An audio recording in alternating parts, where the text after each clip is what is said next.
I slipped inside him, and I wore him. I wore him like a onesie. And then I crept into his house. I came to his house, and I sat down at the dinner table. There was wife and kids, and I said, "Darling, when's your parsnip, Pepe?" And you see, you'd think it'd be simple, but the mouth wasn't attached to my mouth. Oh no! And they saw the mouth inside the mouth. Oh no! And that's what gave it away. Oh, you got it. Those mouths inside mouths. They're real doozies. The old mouth. Oh, mouths. You gotta get that. Ooh, mouth. Oh, hey everybody. Welcome to another Big Damn Cast. I'm Crabopulous Michael. We'll get back to that one. And you are here for some tits and bollocks. But as podcasts mostly an audio medium, an audible experience. Listen to this. That was Matthew's tit. Yes. Now here are my bollocks. There's something rattling around in there. Oh. What news have we got on the menu this week, you handsome swine? Nothing too big. We're going to have a couple of little chats about little things. We've got little bits. A little bit of casting news for the new Hellboy movie. We got a reveal of one of the new leads in the Deadpool 2. And we got some more news from the corner of the DCEU. Yes, ladies and gentlemen, our weekly update of what the fuck is wrong with Batman. What the fuck is going on? Batfleck, bitchin'. Plus, we're also going to be celebrating the official kickoff of Rick and Morty Season 3 by giving our little recap of the Ridiculous. The Rick Shank Redemption, isn't it? The first one. Rick Redemption. Rick Shank Redemption. God, they're just trying to cram all the Ricks. No, trippingly. Rick Shank Redemption. Rick Shank. I can't act. Send the coach to the set of Solo Cup. The movie. You can't improvise. That apparently is a problem. Why would he need to improvise? Because Lord and Miller wanted to improvise the whole fucking film, rather than actually sticking to the script they'd written. That was the whole problem. God, poor Ron Howard. Plus, now here's the thing. Just a quick note on Rick and Morty. Yeah. Season 3 is coming out weekly in the UK on Netflix. To coincide with the US broadcast in the States on Cartoon Network, Adult Swim. Yeah. However, as of the time of recording this episode, it is Wednesday the 2nd of August. And only episode 1 of season 3 of Rick and Morty is available on UK Netflix at the moment. Although episode 2 was the one that went out in the States, because episode 1, of course, went out as a binge watch on April Fool's Day on Adult Swim. So, apparently, we're getting episode 2 possibly tonight or tomorrow. Either way, we'll touch on episode 2 and presumably also episode 3 next week. So don't even trip, dog. Don't even trip. Just get Swifty. Swifty. Just reverse giraffe, long body, short neck and legs. So yeah. No, it's not up yet. Beautiful. It's not up yet. Something to look forward to in my dreams. But speaking of my dreams, Matthew. Yes. Lay there, covered in sacrificial oils. Well, it's funny you should mention sacrifices. Oh? Let's see how this one unfolds. A god, a bona fide god, has joined the cast of the new Hellboy movie. Oh! You know what? That was an alright segue. Yeah, it was okay, wasn't it? Have a cookie. Oh!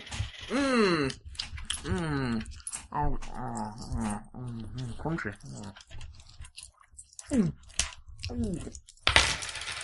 Oh, God, they came out the other end quick. Well, you know, they just go straight through me. Make sure you bleach them before you put them back, yeah? No. I like to stick them in the till, knowing where they've been.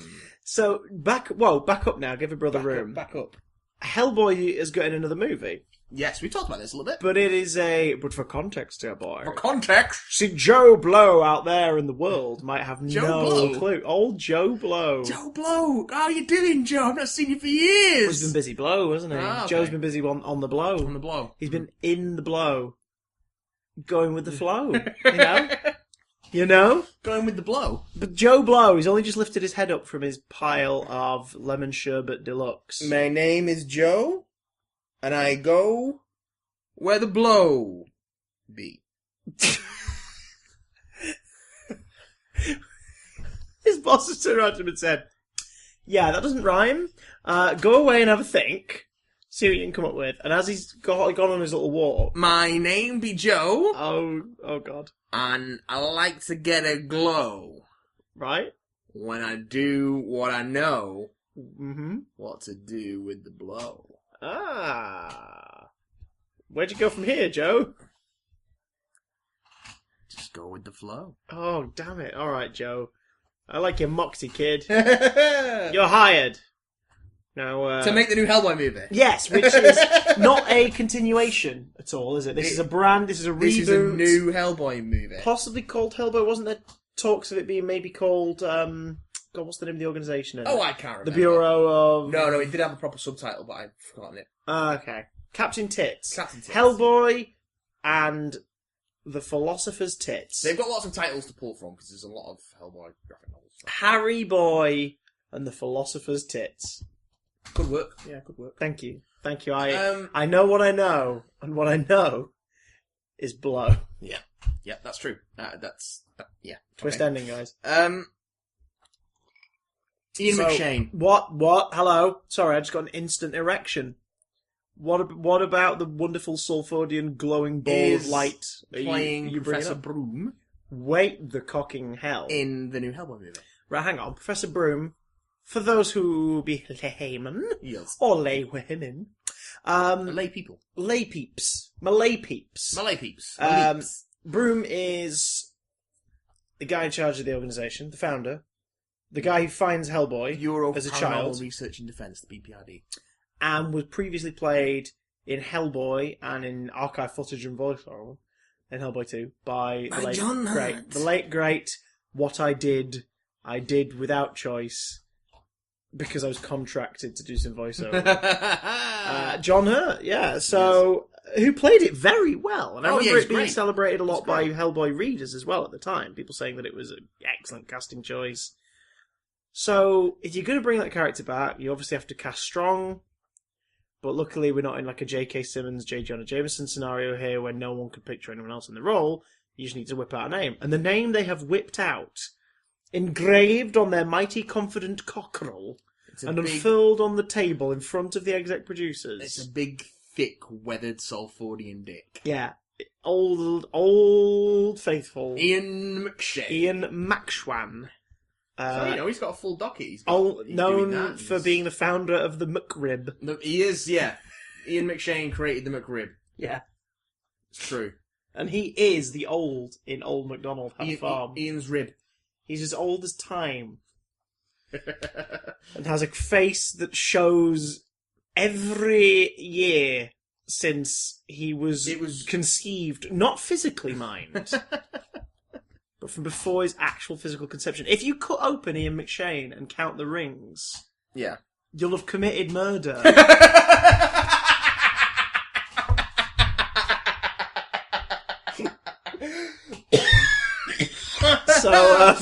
Oh God. Okay. That's good casting. I'm interested to see where they go with that. Obviously, Broom's going to be a little bit younger than Hurt's version, because Hurt's version was aimed to be very old and, like, you know, he was nearing the end of his life in that story. Yeah, but McShane's got that wonderful cragginess to him. He does, but he's got a bit more of a... Like, if John Hurt had, like, the more whimsical cragginess... McShane's got a bit more bollocks. McShane's got the sort of balls, yeah. It's like put Hurt's character in The Storyteller next to McShane in, say, like, Pirates of the Caribbean 4. You'd be like, yeah, these two have seen some shit. Also, this one of them's gonna dog shit. One of them's gonna make me. Why am I watching Pirates of the Caribbean 4? Could be worse. You could be watching Pirates of the Caribbean 5. Oh fuck. So. Oh, mince. But that's cool. That's interesting casting. Do we know any of the other big players in this yet? It's sort of dribbling info, isn't it? As Hellboy, which is again good casting. Yeah. Wonder it'll be Abe Sapien if they'll go for Abe Sapien right away. Doug Jones. I would. Again. Just tweak the prosthetic design and you could be like, oh, it's a brand new guy. We swear. Did we mention the trail on the subject of Abe Sapien? We didn't mention the trailer for The Shape of Water last week, did we? No, we did not. I hadn't seen it at that time. The new Guillermo del Toro movie that's basically what if deaf Sally Hawkins, or mute Sally Hawkins, hooked up with Abe Sapien and broke him out of prison. Is it Doug Jones? I would assume so. I've not looked it up. I'm going to look it up. What if mute Sally Hawkins broke Abe Sapien out of jail in a sort of Bioshock-esque world? What if it's a Hellboy prequel? I would watch the shit out of it. I'm going to watch the shit out of it anyway. You know what? But I would watch the shit out of it with an extra layer of... It is Doug Jones. Of course it's Doug Jones, because Guillermo del Toro knows what he likes. And what he likes Doug Jones. is 7'2" scrawny actors who can wear prosthetics and not complain. Oh man, it's Doug Jones. Oh, that's Great awesome. cast though. It's Doug Jones, Sally Hawkins, Michael Shannon, Michael Stuhlbarg, Octavia Spencer, Richard Jenkins. Yeah, that's good. I like that. I'm looking forward to that. Anyway, this week on Matt Reads the IMDb cast list love IMDb. for a Guillermo del Toro project. Oh, I love it. Haunted Mansion. Krampus, Guillermo del Toro. Everyone's favourite Krampus. When's he going to make the Haunted Mansion movie? I want it now. Never. I want it now. Because he wants Ben Affleck for it, and Ben Affleck's just signed on to 4 more DCU movies. Ladies and gentlemen, there comes a time in nearly everyone's life where they look at the luscious bounty that they have brought upon themselves, something they've worked so hard for and strived to achieve, but glance across the leaps and bounds that have brought them to this place and wonder, we were so preoccupied with whether we should. We never stopped to think if we could. Wrong way around. You got that the wrong way around. You fucked that up, didn't you? Basically, when Ben Affleck was first announced, I think our collective response, we talked about it near the time. We were both like, I mean, yeah, might be good. Yeah, it might be all right. Let's see what the film's like. And then we for saw Batman v Superman, and he was not the problem with the movie. No. There's problem with the characterization. But his of that movie, Batman was a big problem. Yeah. Like, not his take. He did good with what he was given. Yeah, I think so. He might be fun in Justice League. I don't care, really. Just like a bat, I mean, I dig it. It was much easier when we were fighting exploding penguin. That never happened in this world. Batman. No fucking way. Never happened in no this way. universe. Don't try and tell us you had fun adventures. Actual penguins that exploded, maybe, but not exploding clockwork penguins. And they weren't even remote controlled or anything by the penguin. He just went into the zoo, beat them to a pulp in front of the children, and then left. No. And then branded the zookeeper. Yeah. But there was doubt last week, pre-Comic-Con, that Ben Affleck was going to continue in the role. Rumours abound that he was going to leave after Justice League. Yeah. Then he non-definitively denied the rumours by basically going, I love playing this character. Yeah. So everyone went, woo! But that didn't answer the question. It just did if you didn't read into it. Well, it looks like he might be sticking around. In a trilogy? Well, apparently he is sticking Plus around a Justice League sequel. for Matt Reeves' The Batman trilogy. Ugh. Plus Batman Beyond. Ugh. So we'd be getting... Isn't this weird? So we'd be getting old Ben Affleck as old Bruce Wayne in a Batman Beyond movie. This is so strange. This is so... How is this strange, Christopher? Rewind 5 years and tell little me that... You weren't that little 5 years ago, mate.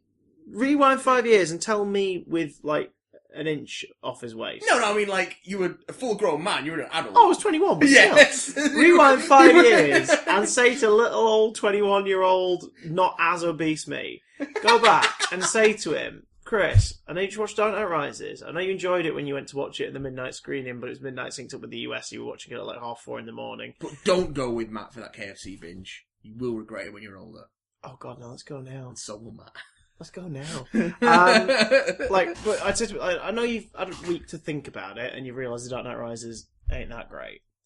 But it's a bit silly, isn't it? It's so dumb. It's a bit silly. But here's the thing. You're going to go and see a new series of Batman movies. In like 7 years' time, a new series is going to start. A brand new series of Batman movies. Not only that, you can get 3 films and a Batman Beyond movie. 21-year-old me would have said, my God, we get fat. And also, holy shit, that sounds amazing. Yeah. Fast forward to now, in a post-BVS world. I don't want this. I want Batman cinematically to fuck off. You don't think this can be salvaged? I think this can be salvaged. I don't, because the template has been laid down already. And as much as I like Matt Reeves as a filmmaker, you've seen War for the Planet of the Apes by now. Yes, very good. I'm seeing it tomorrow. It's very good. I look forward to seeing it. But like, it's not those an stories, action movie. those stories aren't. No, but those stories also aren't. Positive, like positive isn't a word you'd associate with them if you were doing, say, like, give me 5 words that sum up the Apes trilogy. There's a bleakness to those movies. Yes, there's an element of despair to them. Tragedy is a big part of the characters' arcs, be it human or ape. So, I'm not going into these Batman movies expecting rip-roaring adventure and hijinks and giant typewriters and everything. But at this point in time, that's what I'd want to make me give a shit about a Batman movie. Yeah. So knowing that Warner's are doing that thing that all greedy film studios do, and just going, yeah, here's 4 movies. Go make 4 movies for us. Off the bat, without even seeing what it... Off the bat, very good. Without even seeing what it's like, just fills me with despair. Because I'm like, we're just gonna get 3 grimdark Batman movies with Murder Man. And... oh, God. I'm so surprised. And there'll be people listening out going, oh, you DC hater. Guys, piss off. I adore these properties, and I want to enjoy the films, but I don't, and I can just see that projection. I think you're a little bit more positive about this, though. I've got that sense that you're a little more optimistic when it comes to the Matt Reeves trilogy. The thing I think about this Batman trilogy is that they can right the ship. Were I doing this? Were I shepherding... Were you the Batman? Matt Reeves? Was I which Matt is Reeves? His clone double? Which I'm not, because we've got different surnames. Also, I'm not a successful film Is that director. how it works? Yeah, Like, if you have a different surname, that's what makes you you're not the same person. Oh my God, I could be Christopher Eccleston with a change of a few letters. What I would do is I would use this Batman trilogy to take a Batman who's realised that he's gone too far, tries to adjust, and then falls off the deep end and has a Dark Knight Returns style fall from grace. And then use that as a jumping off point for Batman Beyond to help him impart the lessons to a new Batman and avoiding him making the same mistakes that he did as Batman, and have him sort of serve that as a sort of penance for all the mistakes he made when he was Batman. Right. And all the bad, and all the, he did good, but there was also a balance that he did a lot of bad. They did a lot of things wrong, so if you see that fall, that realisation and fall through a trilogy, then he has a jumping off point for Batman Beyond and he's like, you can do this better than I ever did. And I'm going to show you how, because I owe it to this city.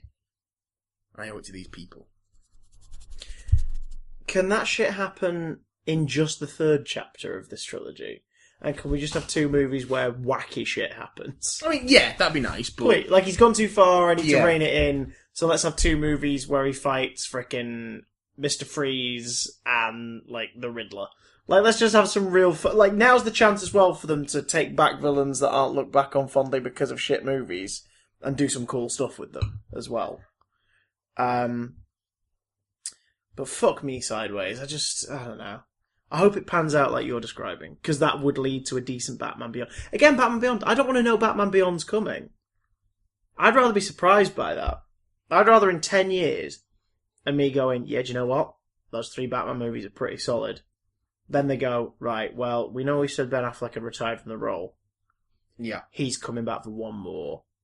Because in 5 years' time, you're getting this. Like, I'd be like, yes, bitch! That'd be cool. I don't know. But yeah, so Affleck is in. And apparently he's in for quite a bit. How long did he quit? Halfway through the filming of the sequel to Batman. Probably. Yeah. The Batman. The Batman. The Batman. Batman.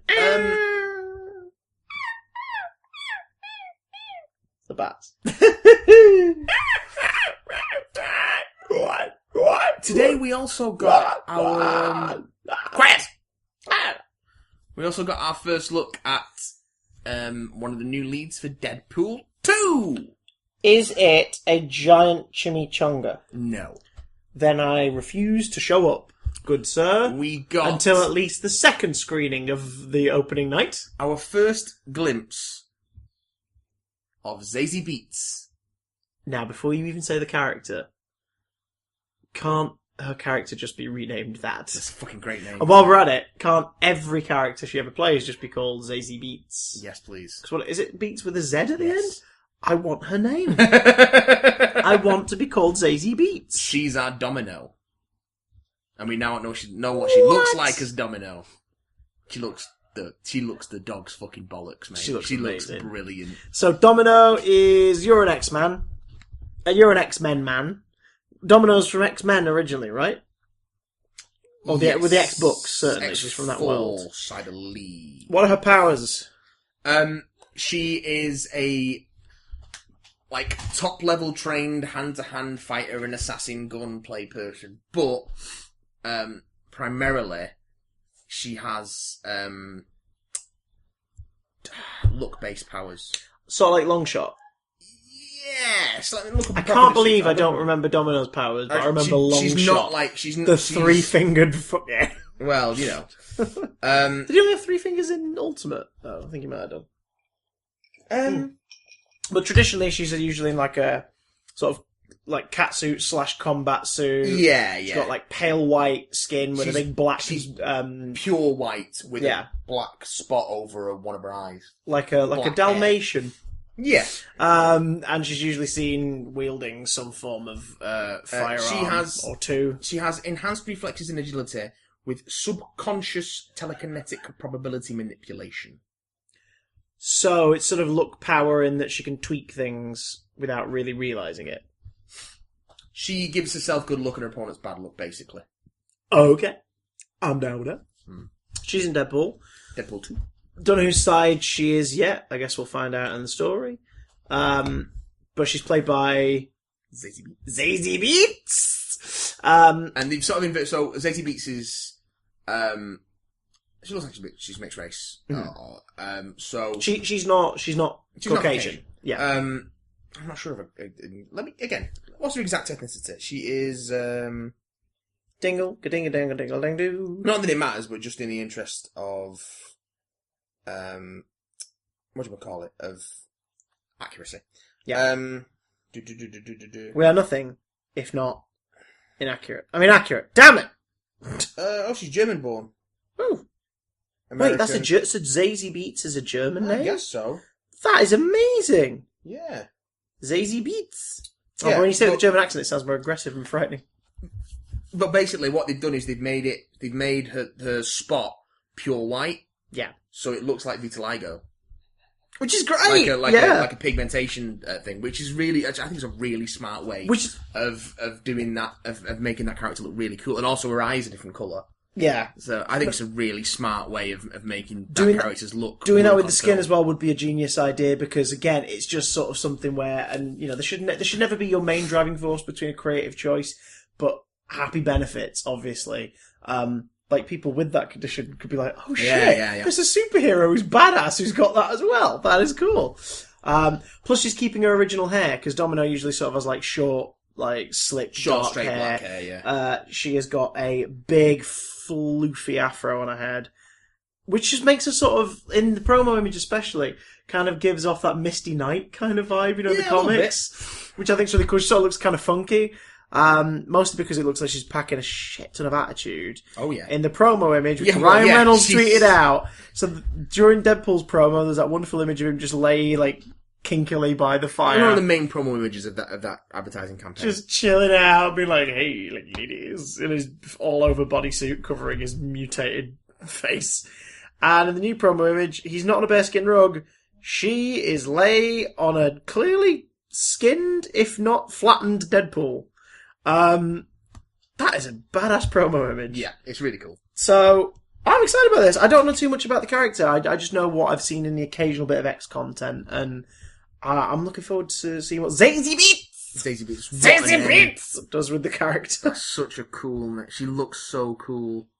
She looks so, something standing there in her American apparel, underwear. Terrible lyrics from a terrible boy band. Sold American Apparel, though. She isn't wearing underwear.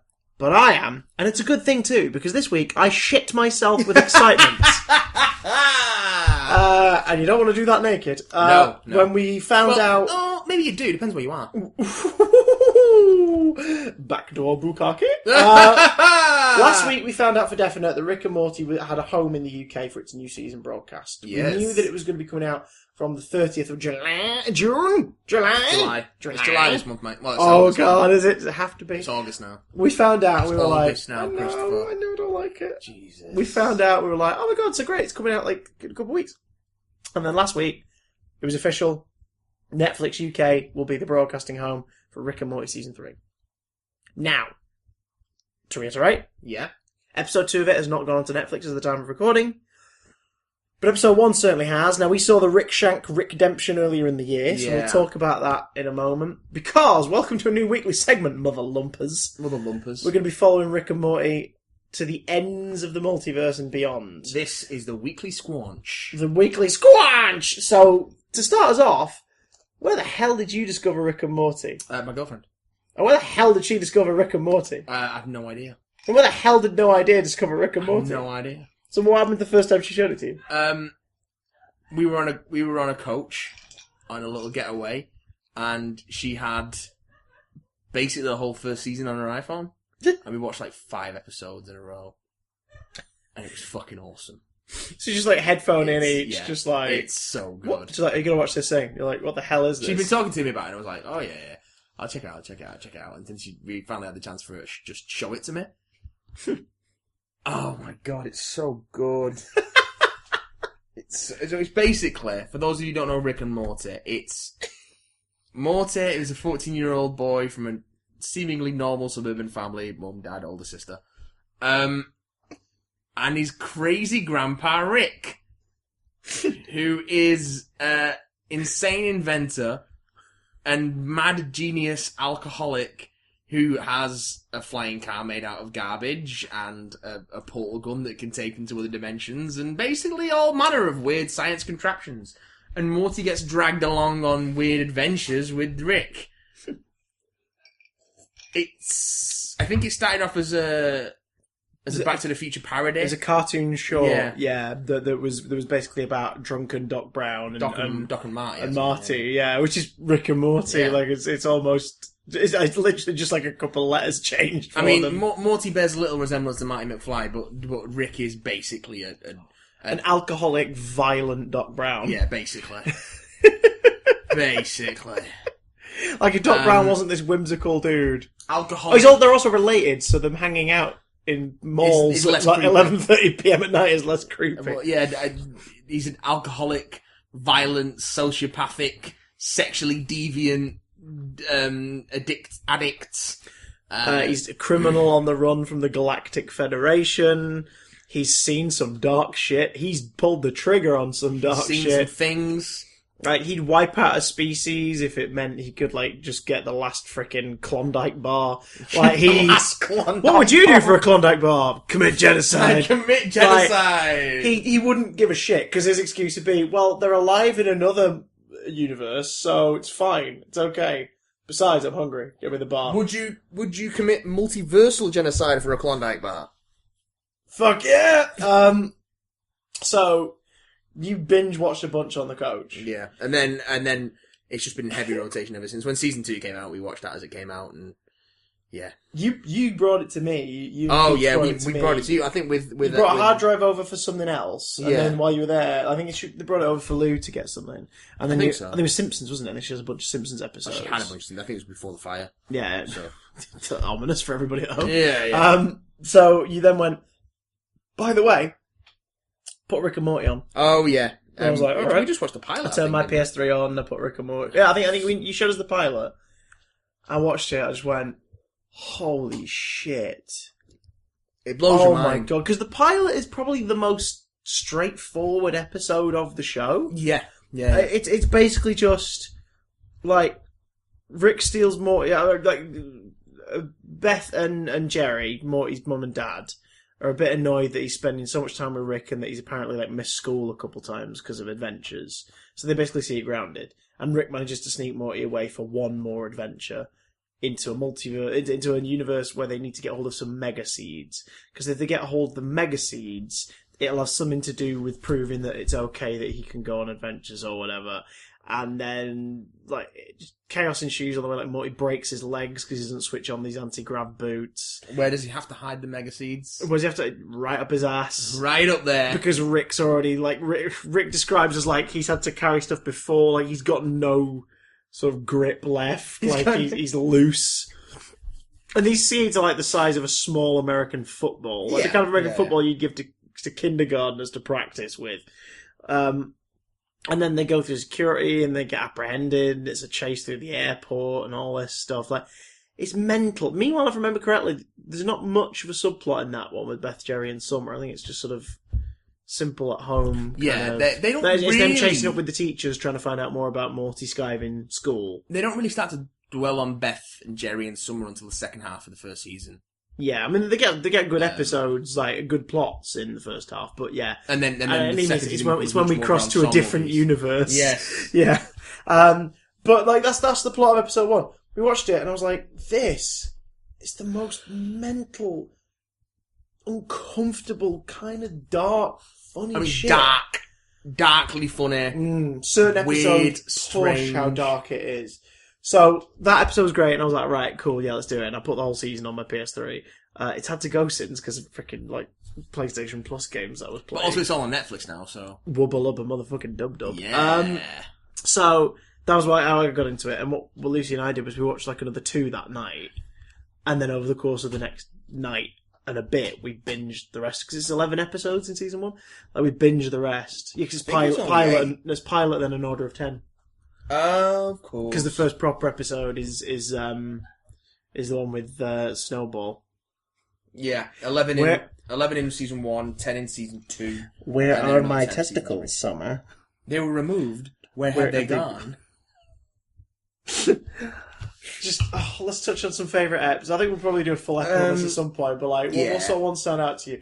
I mean, series 1... A Lawnmower Dog, which you've just mentioned, is amazing. Fucking great. Because again, like, Rick and Morty are the subplot of that episode. Yeah. Like, they're not the main plot. Like what's going... Well, they are, supposedly, because it's episode 2, and you're obviously like, yeah, let's see what Rick and Morty do today. Yeah. But by the end of the episode, it's like, no, the plot's about the dog's taking over the world, and Jerry and Beth and Summer having to cope with it. And Meanwhile, all the while, that's the episode where they're inceptioning Morty's maths teacher. So that's where they are. That's the Scary Terry. Yeah. Which that's is where they are all Freddy episode. Krueger. While the dogs with enhanced intelligence and exosuits are taking over the human world. Like rubbing humans' faces in their mess and just like, oh god, it's so good. It's so you can good. run, but you can't hide, bitch. Scary Terry. Scary Terry. He's the whatchamacallit. He's the. I don't even know. Is it? You don't know me. Then let me get to know you, Mrs. Pancakes. Mrs. Pancakes. All the dream levels, the teacher's head. There's the Inception in Inception and Inception and Inception. It's like a dumb movie. Inception's great.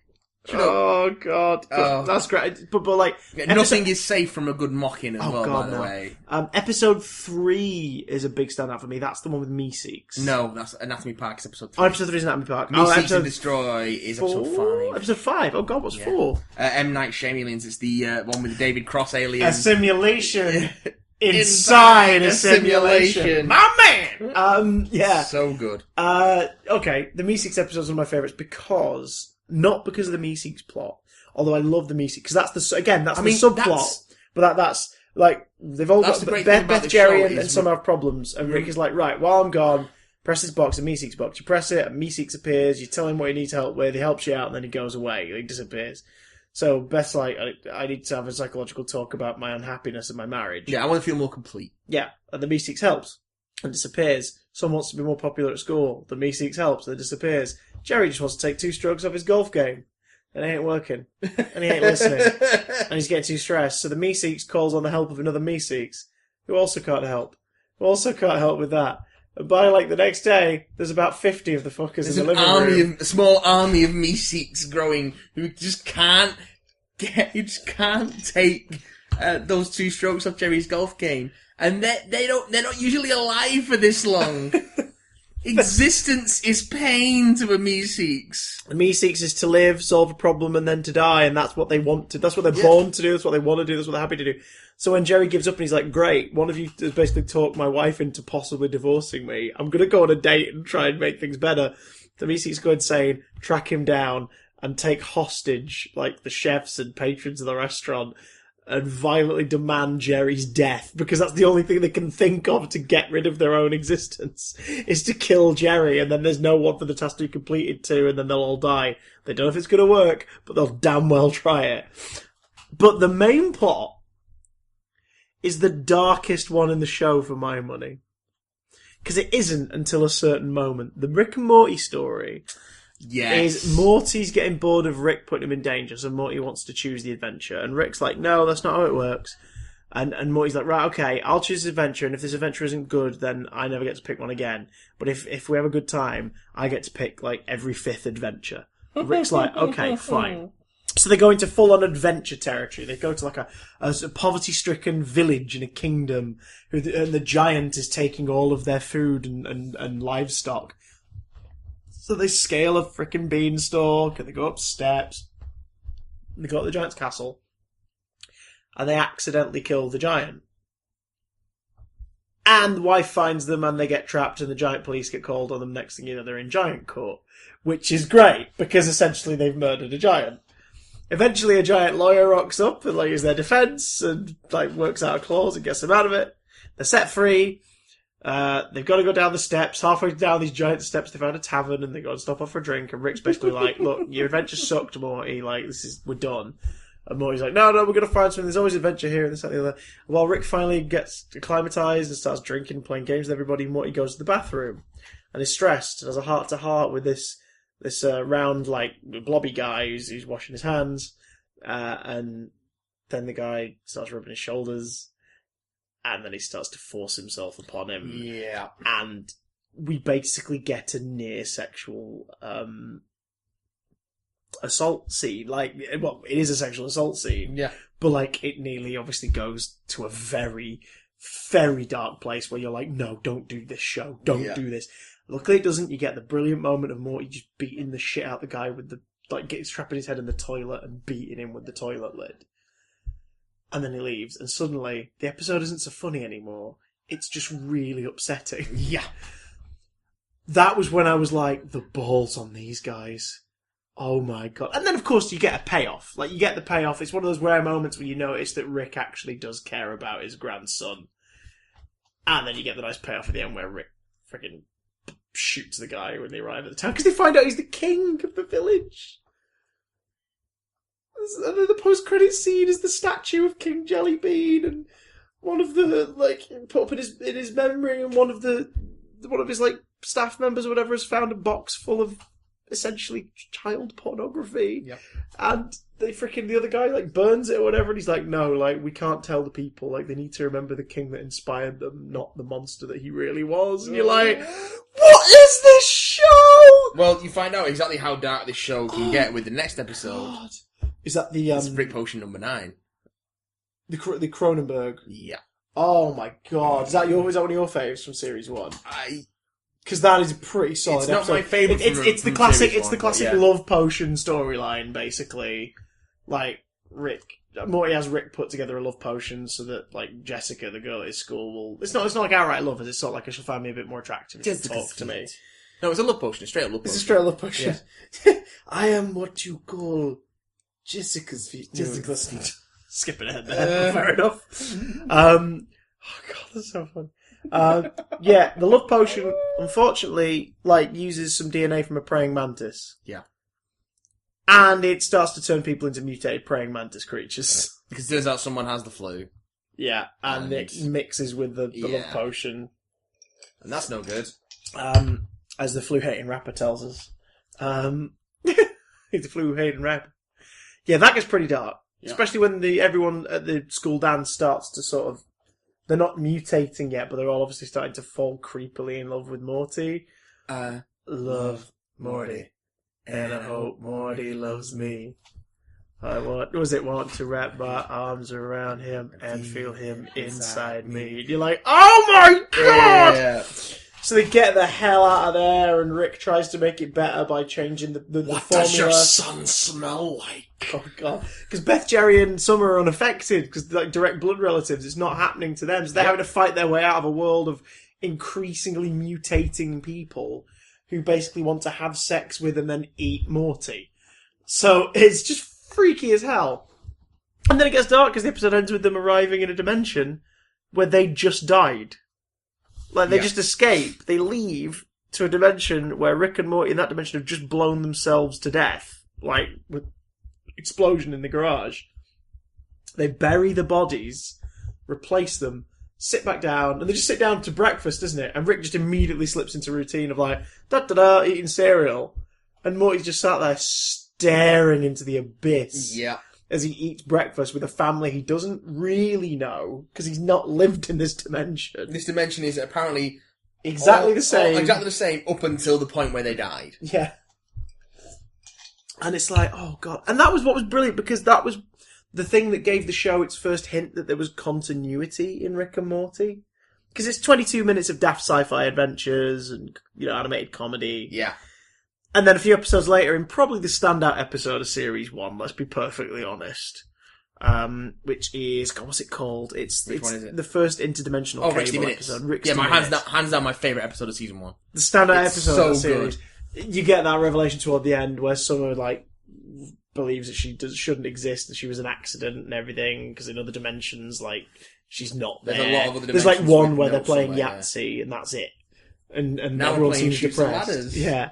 And her parents in all these other alternate dimensions that they're gazing into are happy without being parents. Although we later find out that that's not necessarily the case. Yeah, well, yeah, there's more to it. But, she feels disenfranchised and sort of, she feels like she's a mistake. And that's where Morty sort of points out to her the futility of focusing on the problems in life.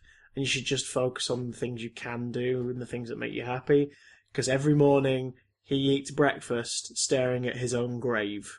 And they just flat out say, I buried myself over there. I'm not your brother. Your brother is out there dead in the lawn. Yeah. What was it? Life is short. We're all going to die someday. Just come watch TV. And it's this weirdly optimistic, depressing message, but what TV? What TV? So basically, what this is... Well, what's the premise in the episode? The premise in the episode is Rick's bored of TV, so he fiddles with the cable. Oh no, basically everyone's arguing about that TV's terrible. Yeah. They're watching the Bachelorette or something. Yeah. And so Rick goes, fuck this, we're going to watch some decent TV, and he rigs the cable box so he can get cable from any dimension. Yeah. And basically... They just sit and watch TV. Yeah, they just sit and watch TV, but it's a series of... basically little skits that have just been improvised in the voice booth and then animated after the fact. Yeah. To the point where you can hear Justin Roiland lose his just shit two on brothers. some It's of just two brothers. It's just two brothers. Alien Invasion, Tomato Monster, Mexican Armada Brothers were just regular brothers running in a van from an asteroid and all sorts of things, the movie. Yeah. And it's at a point where, at one point... These Morty two brothers, says, you don't even want to know. They got a special bond. Morty says, it seems like TV from other dimensions has a somewhat looser feel to it. Yeah, it's an almost improvisational tone. We've got Ants in My Eyes Johnson. Oh, God. He's got so many microwaves. So many TVs. At least he thinks they are. Weekend at Dead Cat Lady's House too. God, that trailer.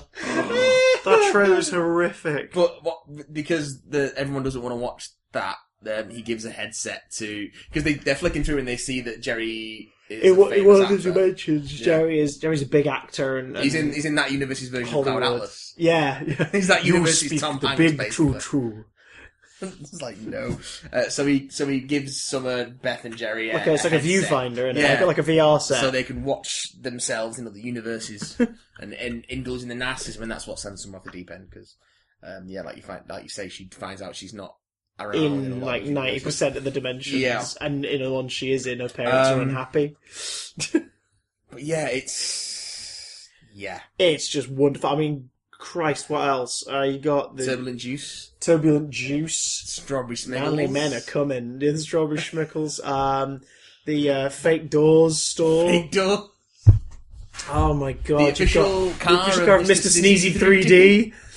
Oh my god! What else? There's that cat like pooping out spider web, and the teddy bear pooping out spider web at the beginning. I want to see where this goes. There's a guy eating shit. A guy literally eating shit. There's the one that gets all really quick, was that every proper noun starts with shma. Yeah. Schmalangela, Schlamantha. There's Baby Legs. Baby Legs and Regular Legs. The detective show With, Baby Legs. Rob Paulson's Regular Legs. Regular Legs. And it's like, it's the only character in these trailers that is played by someone other than like the 2 or 3 like writing, directing, producing team. So you just wonder if they just went to him, right, hi Rob. I mean, we just need you to say something like, don't worry, I'll help, I'm Regular Legs. I'm Regular Legs. I'll get him Baby Legs. And it's just as unsure as you would expect. It just sounds so odd. It's freaking brilliant. I'm regular Legs. Oh, I'm running. Oh, that's the sound I make when I'm running. Oh. I mean, you could argue there's a bit of ego at the production of Rick and Morty, considering Justin Roiland voices both the leads. Yeah, but as long as it's funny. And it is fucking funny. I don't give a shit. I love my grandkids! So Series 1's got some doozies Series in 1. it. I mean, Rick Minutes is the standout. Series 2 rocked up, like, what, a couple of years later? Like a year and a half. There was a bit of a gap, wasn't there? There's been a big production gap between all 3 seasons. Series 2 is where I feel the sci-fi ramps up. Yeah, and it's important, like, if you take the comedy away from these, they would be, like, pretty solid sci-fi concepts and episodes. Like, it is a sci-fi show. Yeah. It's just piss funny. It is piss funny. So time was frozen at the end of Series 1 to give them time to clean the house without Beth and Jerry telling them off after the mad party. With, was it was it Abradolph Linkler? Abradolph Linkler, yeah. Oh my god. The half Abraham Lincoln, half Adolf Hitler cyborg. Is that the first time you meet Bird Person as well? Yes, the House Party episode of the Series 1. Bird Person. So time's still frozen. They spend 6 months like just titting about, getting up to mischief, pantsing people in a whole neighbourhood, and you know, cleaning everything up, watching movies. And then they're about to reset time, but something goes wrong. And basically every time Summer, Rick and Morty make a choice where they're slightly unsure, reality slips into 2 different dimensions. Yeah, it splits again. So on screen, you see them all in the garage, and then one of them does something, and then it splits into a split screen. Yeah. And one of them did something slightly different. So then that plays out exactly the same, until one of them sort of is slightly different again in one of the screens. And then that splits into 4. Like it multiplies by 2 like every time. And it's brilliant, because obviously they're just playing back a bunch of the lines, they're doubling them up. But then there are slightly different reads of certain lines, so you can hear them, and you're obviously like watching the screen intently to see where everything's going wrong. And this isn't a gimmick. This isn't just like, one scene. This is the majority of the episode. Yeah. The universe keeps splitting up into these different versions of time. And then there's this freaky, like, time cop sort of thing, this testicle in a shirt, looks basically. like a testicle. Played by, is it Keegan-Michael Key? And Jordan Peele's the other one. So I'd have to look it all. Because it's him basically doing his voice of, what's his name? Is it Luther, the Obama's anger interpreter from the sketch show? It's freaking great. Like, it's just so mental. And again, it's like, this was the season opener. So if you'd never seen it before and you're like, oh, come on, let's give it a watch. They just smack you around the face with this complicated sci-fi. Bonkers. It's brilliant. Schrodinger's cats are outside the house. Yeah, just floating around. Schrodinger's cats. Oh my god. It's brilliant. And then, like, Series 2 again just continues on this madcap journey. God, what else? What are the highlights of Series 2? Morty Night Run. Morty Night Run, which one's Morty Night Run? It's the one with Jermaine Clement as the gas pile. Yeah, fart. Goodbye, Moon Man. So Goodbye. I communicate through what you call Jessica's feet. I mean... Because that's the one with Blitz and Chits and Crebobulous Michael, isn't it? Yes. Because, like, Rick basically takes Morty on a trip where he sells a dangerous weapon to a hitman, like a really friendly one of the bug creatures called Crebobulous Michael. And then they take the money to go play arcade games at Blips and Chits. And then Morty's like, no, I'm not having this. Like, you sold weapons to a killer. Like, I'm going to stop it. So he goes off in Rick's car to stop Crebobulous Michael's assassination attempt. And he finds out that it's this sentient gas cloud. So they go on the run, like, trying to get this sentient gas cloud back to its people. Yep. And the gas cloud's voiced by Jermaine Clement. And he's mildly psychic, and he can make people do stuff. So, like, when it comes to, like, evading the police, like, he makes one of them think about something depressing, but they crash the car. Yeah, and that just destroys the whole fleet. Just like, oh god. But then there's a much more sinister intent to all of it revealed toward the end. That's the episode that, like, when people say to me, what is it? Like, what is this Rick and Morty thing? The clip I always show them to give them an idea of what the show's like is from that episode. And it's the Roy sequence. Oh, Roy, yeah. Where they're at the arcade, and basically Rick hooks Morty up to Roy, one of the games, like, to shut him up. And his eyes just go whoop into the back of his head, and suddenly he's a young boy waking up from a nightmare where he was in space at an arcade with an old man. And his mum tells him it's going to be alright, it's okay. And you suddenly have this montage of the life of a man who goes from being a kid, who starts to get into sports, daydreaming in class, he becomes an athlete, he starts playing American football, he's incredible at it, he starts to move on with a sports scholarship, and then after, like, you know, university and everything, it winds down, and he gets an average job, and then he gets cancer, and he fights it, and he goes into remission, and he gets to a point where he's carrying on, the family celebrate the return of Roy the Rocket, his name from school, and then he gets a job back at the carpet place, and everything's lovely, and he's got a little trophy on the thing, a football trophy on his desk that says #1 Dad. And then he goes down to get the shag down, like, I think they'd say like he's in his 50s or whatever. Yeah, he goes to get the shag down from the top of the rack, and he slips, he falls, and he gets crushed by the carpet shelf, and he dies. And Morty wakes up in the thing. He's like, wait, what? Wait, what? And Rick's looking at the screen of the game like, oh, what, like, you beat cancer and then went back to the carpet store? Christ's sake, like, and you're like, what the hell just happened? And Rick hooks himself up mid-conversation to totally thrash Morty's Roy score. He takes him off the grid. He's got no social security number. Oh god, but that's the clip I show people. Yeah. And from that, I've had at least 3 or 4 people I've showed it go like, yeah, I tracked it down after you showed me that. I wanted to watch the show. Because it sums up the style of humour and the level of sci-fi nonsense that you just get in a minute skit. Other Series 2 highlights. Big Little Sanchez. Is that Tiny Rick? You got no. Yes. Yeah. Tiny Rick! Yes, Tiny Rick is great. You go vampire hunting. He disguises himself, de-ages himself into a clone body as a teenager, and then the body starts to fight back and he wants to stay there. And Rick's pleas for help start to come out during, like, songs and everything. That's dark. Is that, the subplot of that is the one where Beth and Jerry got the marriage counselling on a different planet? Maybe? Because that's pretty dark as well. Let me Like, check. that is amazingly dark as a subplot. Yes, yeah. That is so dark. Like, they go to a marriage therapy place where basically they create your psyche's subliminal versions of what the other person is to you. Yeah. And they sort of stress that, like, you know, couples are obviously in a difficult place. Like, it's not going to be pretty, but that's what it's like. You don't really think this about each other. It's just on subconscious levels, thoughts get mixed up. So, like, couples are all imagining monsters, and the monsters are having a bit of a fight. And, of course, he's saying, you have to remember, like, this is just what happens when you let emotion get away with you. Like, you're better than this. La la. But Beth turns into an alien queen-style creature. Like, that's her id, according to Jerry's mind. And Jerry's id is this weird little worm thing with his face. And the queen basically, like, dominates it. They team up, they escape, and begin to kill everybody in the therapy facility. It's freaking amazing! Oh my god. But, oh god. Oh my god, do you know what else from Series 2 as well? I really, really like, the one with the car engine. Car battery. Yeah, that's the one I was. These rich must be crazy. I didn't like that one on first time watch. I was like, oh, it was fine. It's but on so reflection, smart. I love that one so much.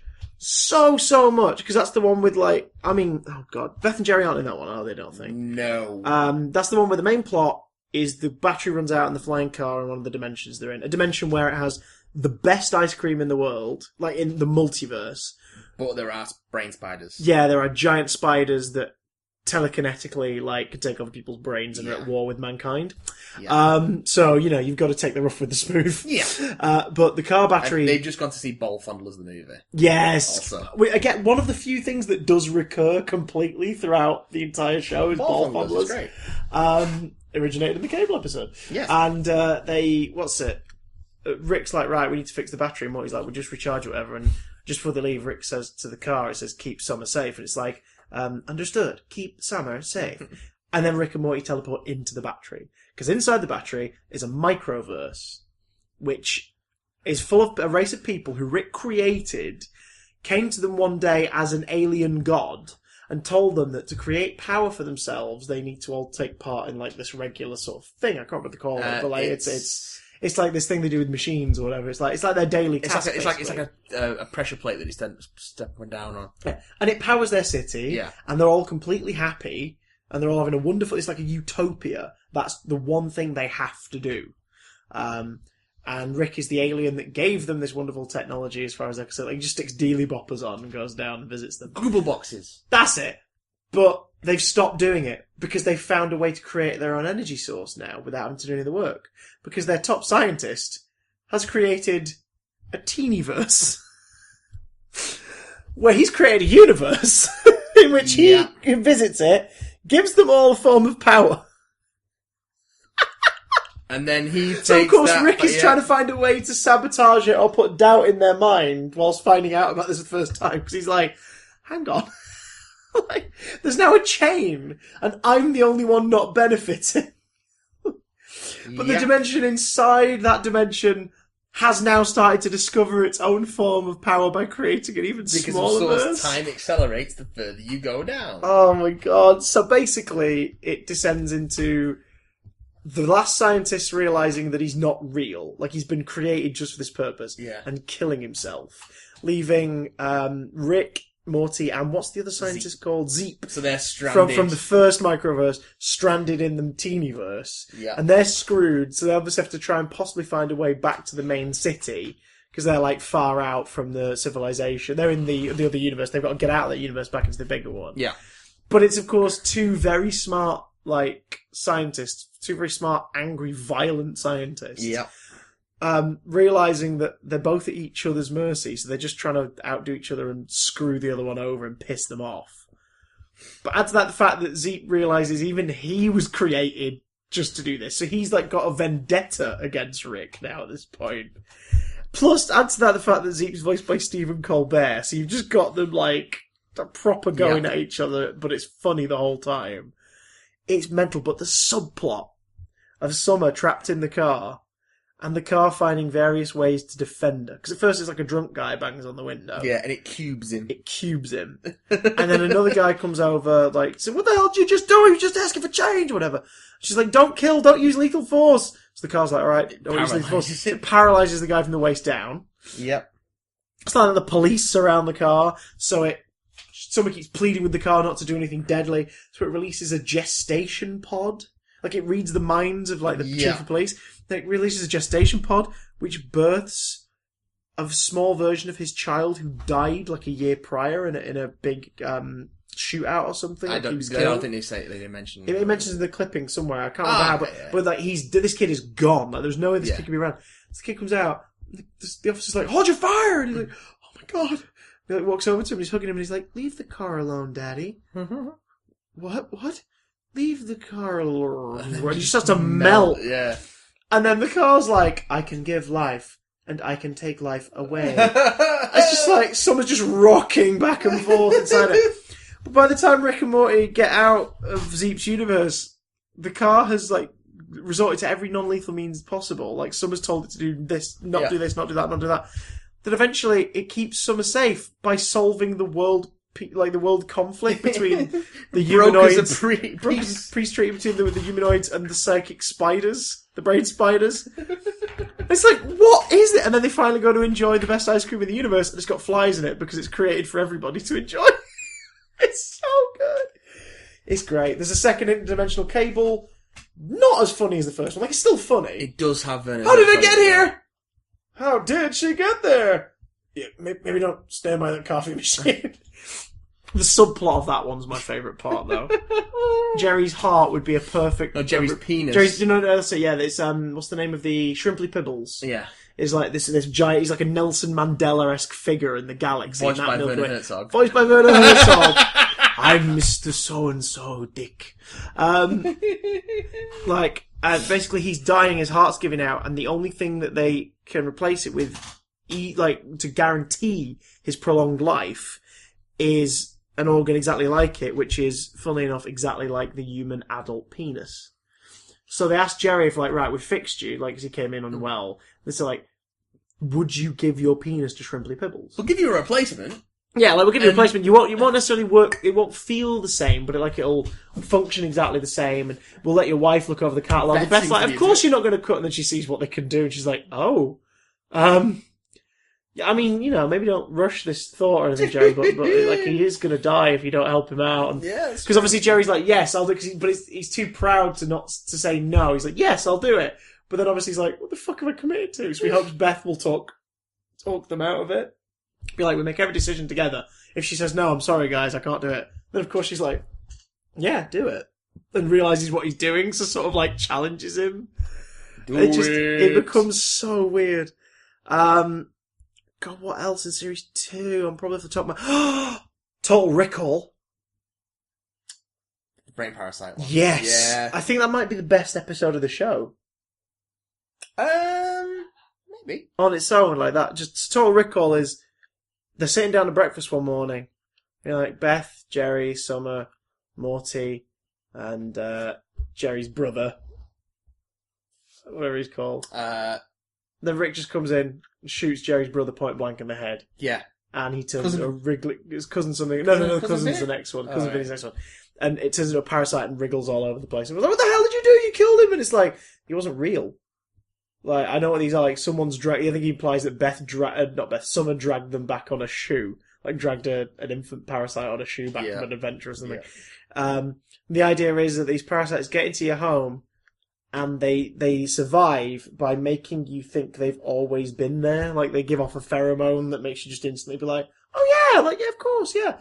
And they breed through positive memory, although you find that out later. But, like, the more you remember them, the more parasites are born. So Mr. Poopy Butthole pops in and is like, yeah, we'll make sure there's nobody else, Rick. Ooh-wee! And of course everyone at home's going, oh, for fuck's sake. That is. He's in the title sequence. Yeah, he's been retconned into the opening titles, and he's just this 2 foot tall, like, yellow sausage in shorts and a t-shirt with a top hat. Have you got it? Oh, it's amazing. Oh my god. So Rick writes a 6 on a piece of paper, sticks it to the wall, and is like, there's definitely just 6 of us. And then the more they discuss why there's 6 of them, the more people start to appear. Mr. Beauregard. And it starts out as like Cousin Vinny, and then they start to become less human, like Photography Raptor, Pen Sylvester.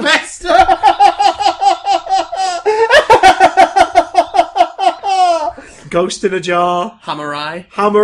Oh my god, yeah. Reverse Giraffe. Yes, yeah. Oh god, what's the Amish one? Amish Cyborg? I think so, yeah. Sleepy Gary. Who is Beth's actual husband, but based on their memories together, is having an affair with Jerry. And Jerry just lives in the house because he's known them for years. Yeah. I'd like that. They've known each other for years. And it's just like, alright, so it's not even like is it polyagamous? It's not even polyamorous. Yeah. It's not even polyamorous. It's just, Jerry just lives with them. Because of course then that makes them think like, well, why would Jerry be real? Why would we just have another guy living in the house? Yeah. And like... they get smart, these fucking... And Summer has imaginary friends, like Tinkles and all Tinkles of all of her other Rainbow Bright-esque mascot chums. Yeah. And they're like, well, obviously, you know, we've never seen this Tinkles, so that's got to be fake. And then, like, Tinkles arrives with, like, the 80 other characters from the dream sequence. Yeah. You're like, oh, well, I guess they're real. What the hell? And, of course, Rick's the only one still doubting everything. So they all begin to turn on Rick. because he's battened down like all the doors, like there's shields and shutters everywhere, and if they can sort Rick out, then they'll be able to get out into the world. It's genius, because it's just watching the art team create Just come up with the most bizarre characters. Like, just so bizarre. Like, who's the Frankenstein one? I can't remember. Because there's a Frankenstein's so many monster. in them, I can't even remember. There's a Frankenstein's monster who, like, served with Rick and Nam. And it just gets so out there. Oh, I love Total Recall is genius. And then the beautiful reveal at the end, of course, like Morty tweaks that he only had positive memories of the fakes. Yeah. The real people he had bad memories of. Because he remembered, like, Rick was calling him a piece of shit and everything. And he realises... He remembers slow walking around in masturbating. Yeah, and he remembers Rick pushing him down the stairs at school and all this. So, like, he grabs a gun, him and Rick team up and they start killing people, and Summer starts helping him, and Beth starts helping, and Jerry cowers in a corner holding Sleepy Gary until Sleepy Gary is killed. And you're like, no! And he's like, take me with him! Oh, God. And it's just, like, really, really freaking weird. And then at the very end of the episode, they all finally settle down again. And Mr. Poopy Butthole, like, gets to the table, Beth eyes him suspiciously, and shoots him through the chest. And suddenly, in this cartoon show, where a character who's a 2-foot-tall sausage in shorts and a t-shirt, with a little top hat, suddenly, they portray a very realistic someone has been shot sequence. Yeah. And it's horrific, because he doesn't turn back into a parasite, he's bleeding out in the living room, in the dining room, they're calling an ambulance, they're asking him to stay with him, and obviously his delivery's amusing, but it's like, is this what dying feels like? Ooh-wee! Like, and all this. And Beth just goes to the kitchen, shaking, just grabs the wine, blood on her face, just pours wine into a glass and just starts downing it. It's brilliant, it's just like, oh my god. And then the post-credit scenes, one of those rare occasions the post-credit scene is a continuation of the last scene, where they're visiting him in physiotherapy in hospital like a few months later, and he's learning to walk again, and he asks the nurse politely if they could go, because they're all waiting to meet him in like the thingy room. She says, like, if you love him, I think you need to let him go. He says he's sorry you don't have any bad memories of him.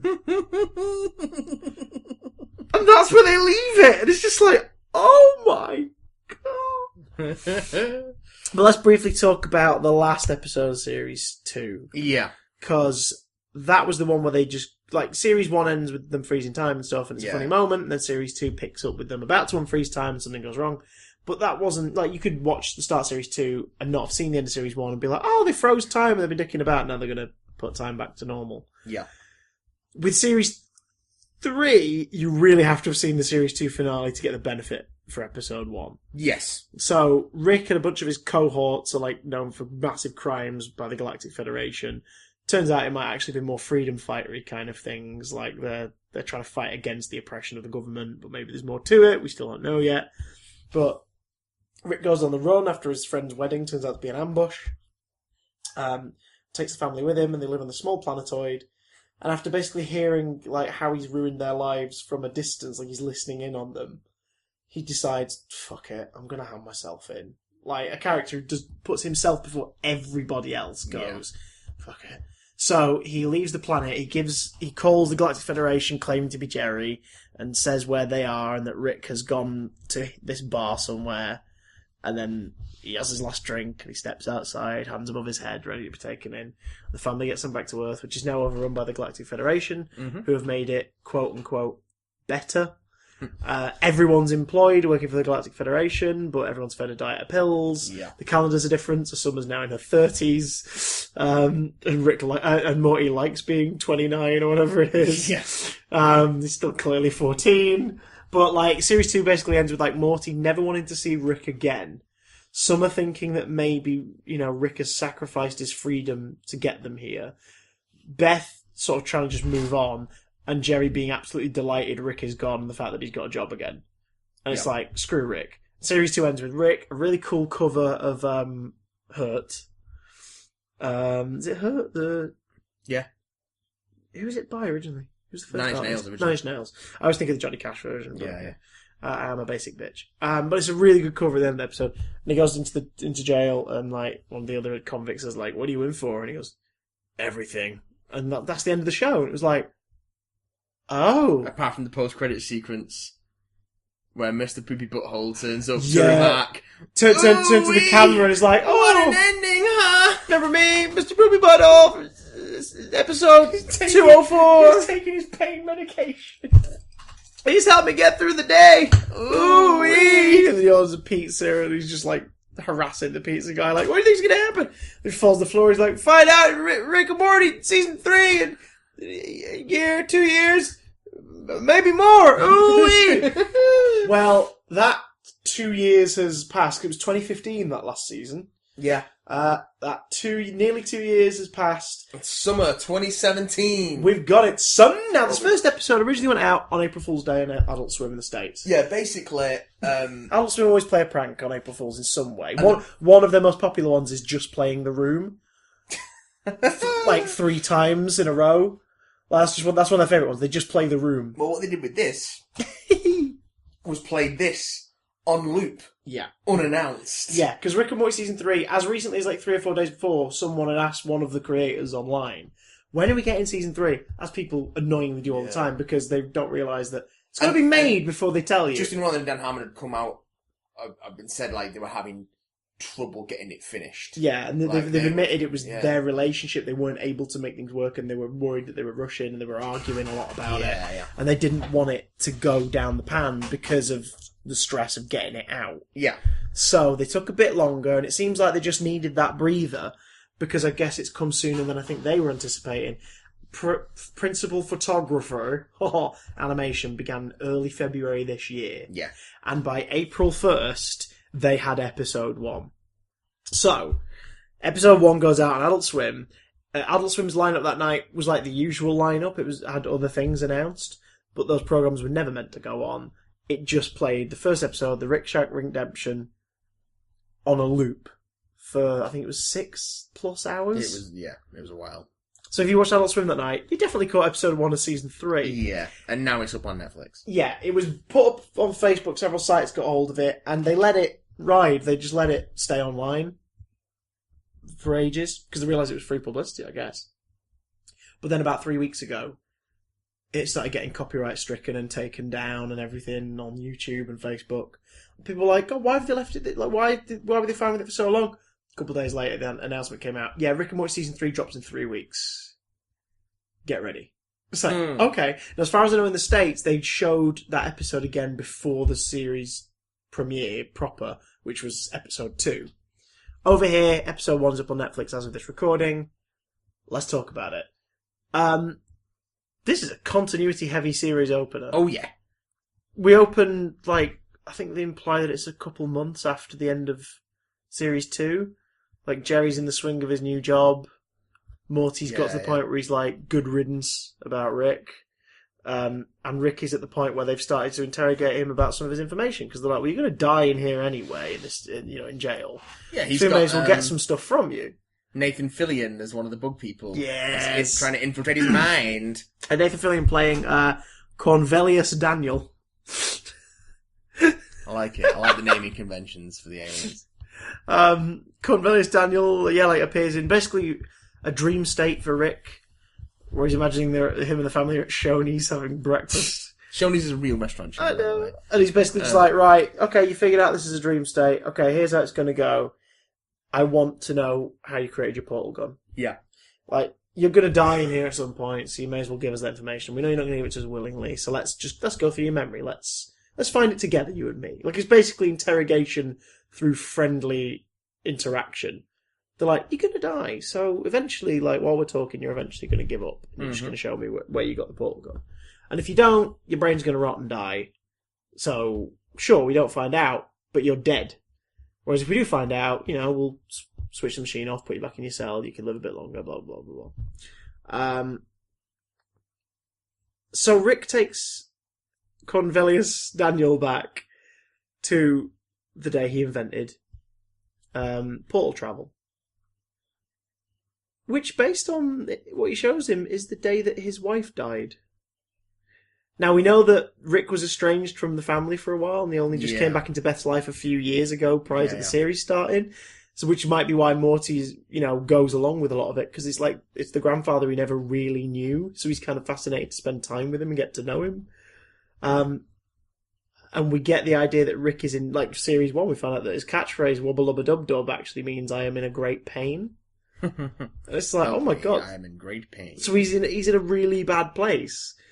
And there's little nods in Series 2 that he does really deeply care about Morty, Summer, and Beth in particular.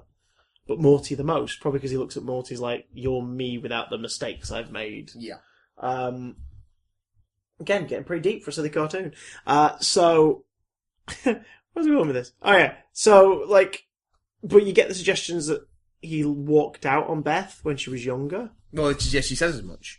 Like he's been gone from Beth's life for a while. Yeah, and now we get the idea that maybe Beth's mother died when she was quite young, and Rick left not long after. So we see a memory of Rick inventing portal travel because a future Rick appears through a portal to confirm the last calculations for himself. To be like, look, here you go. This is when we invent it. Right, you're going to be fine. See you later, kid. And this Rick's not so sure anymore. Mm-hmm. He's like, no, I seem really disenfranchised and miserable and universe weary. I don't want to. No, if this is what inventing this leads to, I don't want it. So he decides he's not going to do it. And then when his wife comes in and they're going to head off to take Beth for ice cream, the portal opens, a giant frickin' bomb drops through the portal, blows up the garage, Rick survives, his wife dies. It's like, oh my god, are we seeing the origin? Yeah, it's literally a fabricated origin story. Yeah. The whole thing was fake. The portal, software and whatnot, technical doodads that Cornelius Daniel jots down, actually puts a virus into the program that Rick's in, so that Rick can take complete control of it, convince them that Cornelius Daniel got the information he needed, and then he leaves the program and goes into Cornelius Daniel's mind. Yeah. And his body. In his body. And Cornelius Daniel is stuck in Rick's body in limbo, and that body gets shot in the face not long after. So Rick, as we knew him, is gone. But that's fine, because he needs to take a shit. Because he keeps just going through this body swapping through higher ranking people until eventually he gets to the Council of Ricks, who've gotten hold of Summer and Morty, because they make a brief trip into the Cronenberg fucked up universe. Oh, yes, there's a Council of Ricks, by the way. Yeah, oh my god.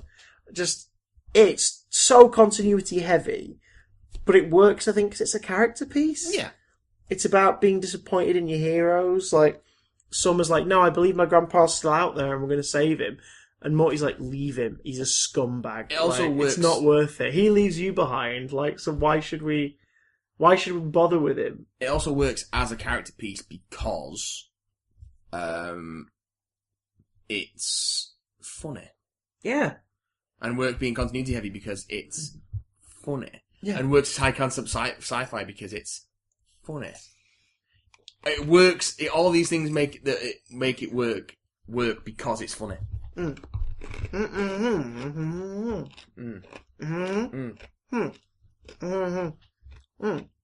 But when you I swallowed some ice. The revelation of the episode, which is a callback to the rant that finishes off the pilot, is that Rick's only been doing this. He's been doing all of this because he wants to get the 1998 McDonald's Mulan promotional Szechuan dipping chicken sauce. 9 more seasons until he gets that sauce. 197 more years if that's what it takes. He allowed himself to be captured by the Galactic Federation so he could get to the highest rank in order to turn the Galactic Federation's singular currency into 0 value. So the economy crashes from within almost immediately. And also, he's defeated his enemies. He's replaced Jerry as the patriarch of the family because forces Jerry out of the family. Jerry is like, no, we can't give him a pass. He can't just come back and we'll all be fine with this. So Beth eventually is just like, right, that's it. Jerry's going to be divorced for a while, so we need to go and talk about that. And you're like, oh my god, what the hell? And then Rick basically turns around to Morty and is like, yeah, I did all of this on purpose. I did all of this because I want that fucking Mulan McDonald's Szechuan sauce. I don't care how long it takes, Morty. I'm going to get it. And it's terrifying. It's like, oh my god, what the hell? I love this show. I love the show so much. If you guys have been watching Rick and Morty, email in and let us know about it. bigdamcontact@gmail.com. Let us know what your favourite episodes are. Please do. Let us know what you're watching, if you're watching Series 3 and what you think of Series 3 as you go We're going to be talking about it every week. 100 years, Rick and Morty on the podcast. 100 more podcast, Morty. Fuck. Ugh. But we're going to be talking about it every week. There's a new episode. So only for the next, 9 weeks. So. Yeah. Bubba love a mother loving dub. Speaking of you lot getting in touch, stop touching us in the street. It's really not cool, guys. Creepy, it's man. Really not cool. I know I wear lovely soft flannel, but you don't have to grip it. This email is really strange. What? In that we don't get strange emails. It comes with instructions, but I don't understand why. Do you not open until Christmas? Obviously, I'm not going to tell you what the instructions are. Because that would spoil it. But, okay, here we go.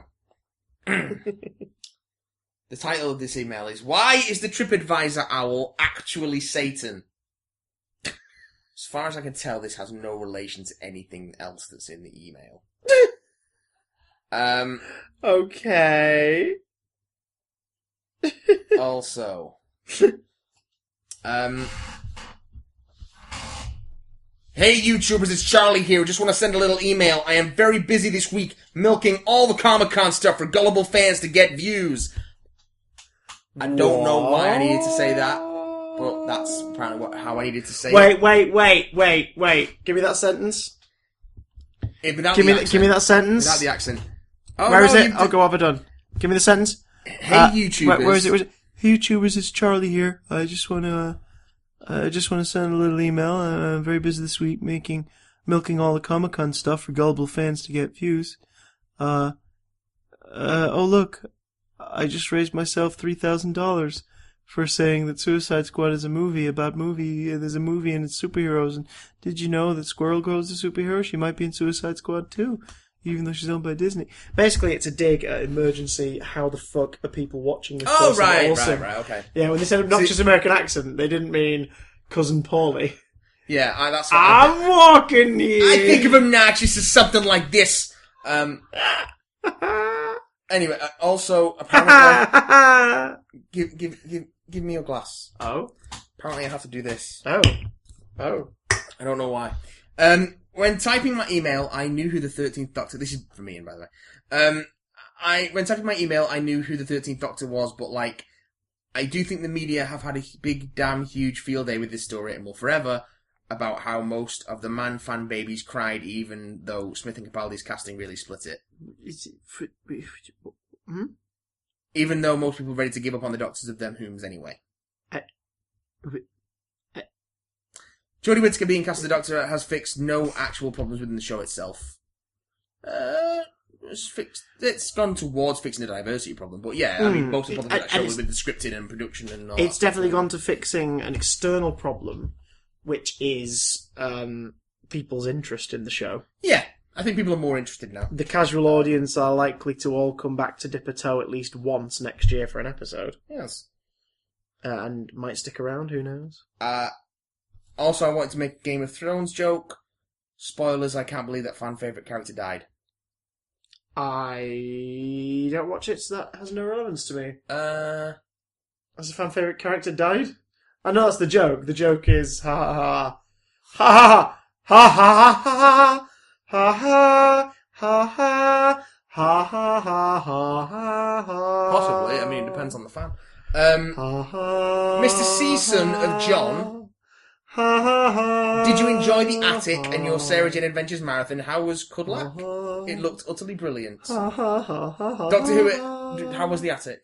The attic was great. That was a lot of fun. It was very, very hectic for me as one of the two people hosting the panels. It was sort of non-stop.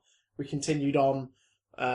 Took 5-minute breather. I tagged Scott in like he was Matt Hardy and I was Jeff Hardy. and he went to do a Q&A and off I went to have 5 minutes peace and have a cup of tea and then come back out and do another one. Yeah, it was a lot of fun. It was really cool to see such a massive celebration for a show that, as I said at the attic, I used to present into repeats of and then new episodes of Sarah Jane Adventures when I worked at CBBC. and you never really got to see the fan love in person for it. You saw it in the emails, for sure. Like, there'd always be hundreds of emails for new episodes. Asking questions whenever the cast were in. Hundreds of emails, like, in one go, asking questions and everything. But to see people in the flesh celebrating Sarah Jane Adventures and showing how much it meant to them and everything, that was really cool. Yeah. So the attic was a lot of fun. Bojangles! And Tiny Kudlak was, he had fun too. There's the little, have you seen the laser tag episode from the first series? The one with General Kudlak. This thing, bug-headed alien in a red coat that basically is recruiting young warriors for an intergalactic war, like many planets away. And based on like the laser tag skill, takes them in for a special round. Like the laser tag place is like, right, you guys are invited to the tournament for winners and everything. Like, come on in, and all the best people who've played it get invited. Yeah. And then they just get teleported to the ship where their training proper is going to begin. Oh. And it turns out it's for a war that ended years ago, and the Empress is just clinging onto like the glory of war, which she misses. And it's really was pretty good, right? It's one of the dumber but really fun stories from the first season. I'm gonna have to watch it. It's so good. Borrow the box sets, man. Just binge. I binged it last week in prep, and it made me feel a lot better than a lot of other TV shows have done in a very long while. Doctor Who? No. Sorry, it's just my reaction now. Oh, was it? Has always been odd to me. Don't know if that's just Chris Howard being cringe fest, or if it's just like Chris with a huge Johnson. Oh, it's a bit personal. Said it's mainly just crowds clapping a lot / badly shot. You touched on that last week, I think. What were we talking about? STCs? Yeah, Doctor Who at San Diego. Oh, right, yeah. Yeah, it was... I only watched a bit of the Q&A. It was just like, I'll say this though, Pete Capaldi gave a genuinely lovely like little roundup about why he loved everybody on the panel and what they do. In a way where you were like, oh my god, yeah. You kind of made me like everybody for a second there. Just for a second, mind. Just for a second. His chat with Kevin Smith on the IMD boat is really nice. That's quite fun. Mostly because Kevin Smith, like, he always opens his interviews and stuff like that where it's not something like he works on or works with like a little story. He always opens with a short story to basically say, this is why I love the thing you're involved in. Mm-hmm. Let's talk about it. And he talks about how like he adores School Reunion and he watches it regularly. Like every now and again, if he's feeling down, that's one of the programs he'll hop to on his iTunes. He'll watch School Reunion because it's just so joyful. And then Stephen Moffat sort of goes like, well, thank you very much, but we had absolutely nothing to do with that. And Kevin's like, oh my god, I'm so sorry. I was like, I thought you were involved in it at the time. Moffat could have said like, oh, I was writing for the show. Do you know what I mean? Yeah. But he doesn't. And then for the rest of the interview, Moffat keeps bringing up that Kevin made a wrong fact throughout the interview. And it's just really like, he's being enthusiastic as hell. You'll have spoken to other presenters where they don't know what they're talking about and they're asking you questions. They've just been sent there to ask you some questions. Bit of a dick in him, Moffat. Like, connect. Whereas Peter Capaldi and him had a lovely time because he basically talks about Kevin Smith like, bring back Malcolm Tucker. Like, when you do it. It's great, because he goes like, I've not sworn to talk to him. Let people watch the video, Chris. No! Let people watch the video. Saving you time! And discover it for themselves. Oh, fine, okay. We have emails. Well, what was that? The Ghost of Snark. I'm not finished this! This is the first fucking email and I've still not finished it, Chris! The Ghost of Snark is here to say... Fuck. Nobody wants to see Stephen Moffat's face. Only in their nightmares. And it's flying away now. Can I finish this fucking email now, Christopher? No, I've still got more to say. For God's sake. What's the rest of the email say, Matt? From our long-time emailing pal, Emaily Bill.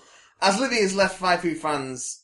Oh yeah, have you seen the video? R.I.P. R.I.P.? She's not fucking dead. She's not dead. Will the replacement be 3 options? You, Chris, in a wig. Or Adric. Or another Phoenix. 4 options. Or... I'm Nardole! If you know anything about them, you know they've been setting it up and it's obviously Nardole. It's obviously Nardole. Because why not? Like, if we're not going to have Nardole again on the show, obviously Nardole's going to be the 5th Who fan. Also, how do we stop the bearded vampiric Billy from draining the life out of another innocent soul? I don't think that's what they do over there, is it? And that's the end of Well, then again, Billy's the only continuously rolling on member. Well, you know. Maybe he kills people. Maybe Nardole is just Dan after the blood's been drained and his eyes are sticking out. Oh. Never thought about that, did you? I don't know why we have to swap our drinks round. Yeah, why did you... It says in the email, the instructions say... Oh. Swap your and Chrissy's drink round, I'll explain why later. and then it's never explained. Just like to reiterate as well, we've both finished our drinks. Yeah, also we've both finished our drinks, so... Like, empty glass and can. And also, I like to put roofies in mine. It's just how I like the flavour. Next one comes from Dan Rawlings. Dan Rawlings, a music man who comes from far away. What can he play? I don't think I've sent an email in since the 8th episode or something. I don't know. Probably because I made the mistake of sending you a load of questions at once instead of spacing them out. How do you feel knowing that people have spent, give or take, around 60 hours listening to you? Oh, God. More than that, because some of the episodes are like 2 hours long as well. It makes me really excited. It makes me very happy. I met a lot of you, I say a lot of you, like 58 people. Like, I met like a good 4 or 5 of you guys at the attic. So to all of you who are listening, especially Jennifer, just like in the middle of a queue was like, by the way, I really love the podcast. That made me smile. Thanks for that. Yeah, like, thank you for listening. I like the fact people are listening to our bullshit. It makes me feel warm and fuzzy and a little less, despairing. You talk about spin-off shows a lot. Until you look at us in the eye and then we just... Sorry. You talk about spin-off shows a lot, in particular unwanted Doctor Who ones. So are there any Doctor Who spin-offs you would like to see? I myself think the legend Clive Finch deserves his own detective show. We talked about this a little bit. I want to see a proper unit spin-off. Yeah. Oh, because I said I wanted to just see a spin-off where just William Russell is wandering around a room muttering variations of Chesterfield to himself. Chesterfield. He'll never say Chesterton. It'll just be like Chesterfield, Chessington World of Adventures. Although, if a serious answer, a unit one would be cool. But not Kate Stewart, Osgood, none of them. Like, give us give us like a little regiment, like a new recruit to unit. Yeah. And don't do the Torchwood thing. Don't do Torchwood / Team Arrow and all that. Like, don't be like, we're an undercover little sect. But like, no. Let's do a show about a small paramilitary unit of UNIT who are sent to do specific things. Like the Third Doctor unit stories, but without the Doctor. Yeah, like a show that is military, but... Military procedural. We get to know, like, these 5 or 6 I'd watch that. cadets specifically. That would be quite cool.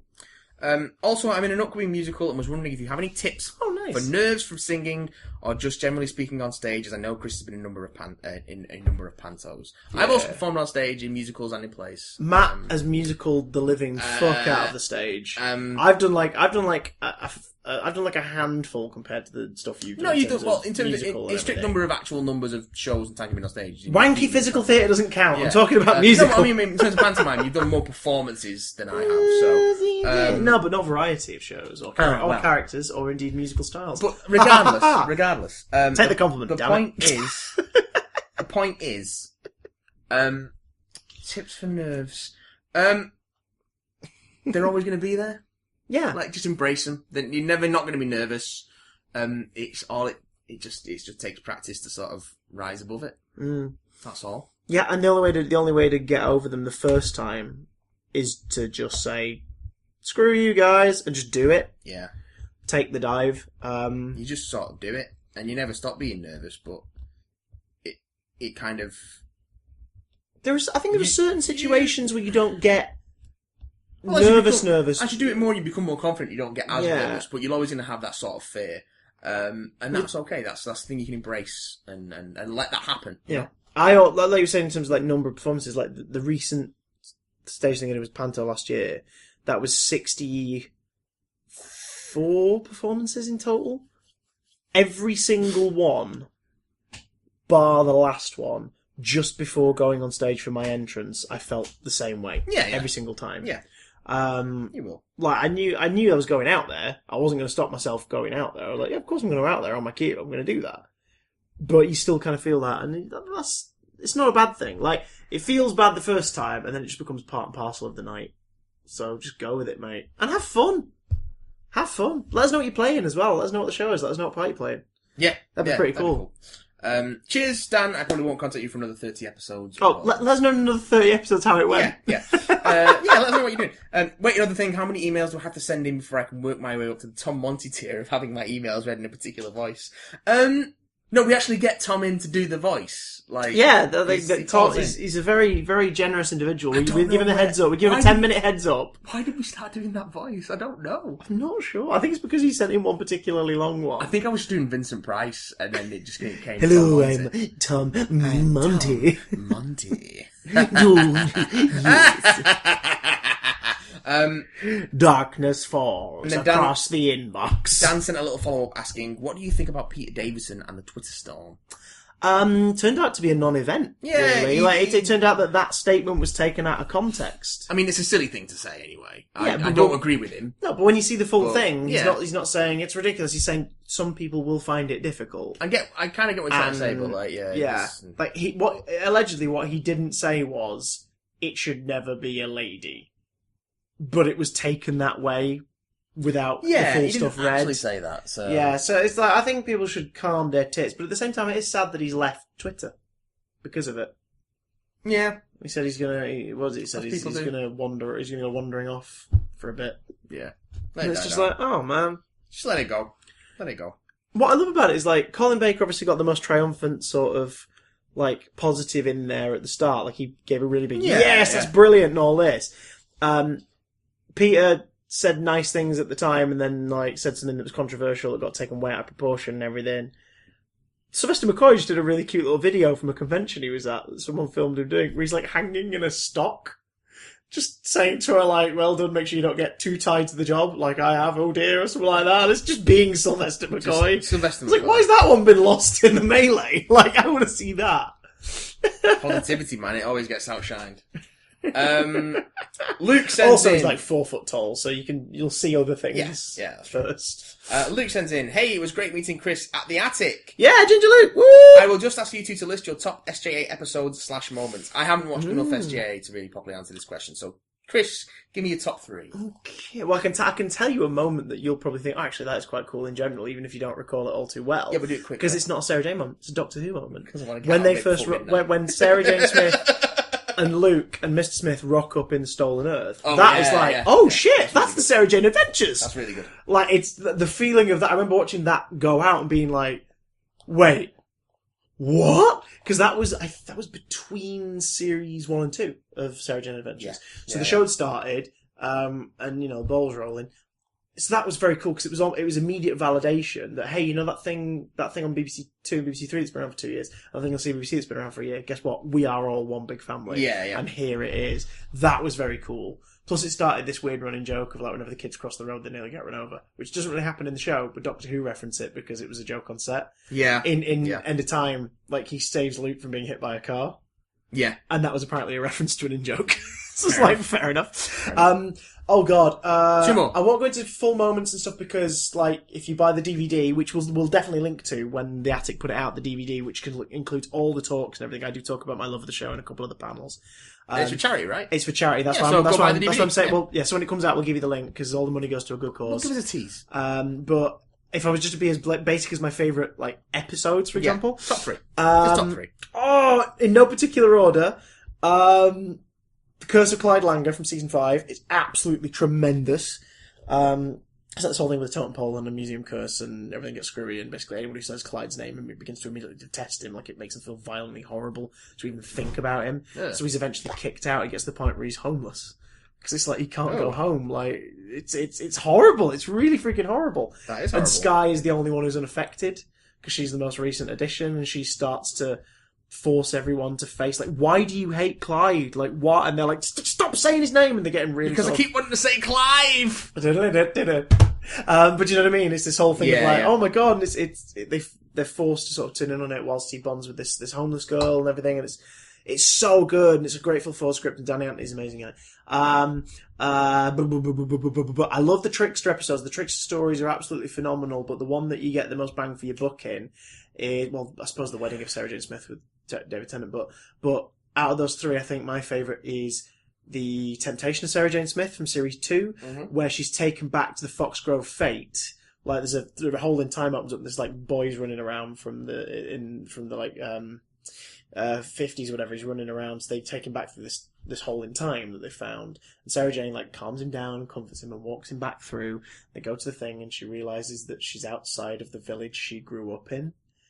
And she asks him what year it is, and it was a year after she was born, and she just can't help herself, and she eventually goes back the next day, 'cause she's like, no, this is too much of a coincidence, I can't do this.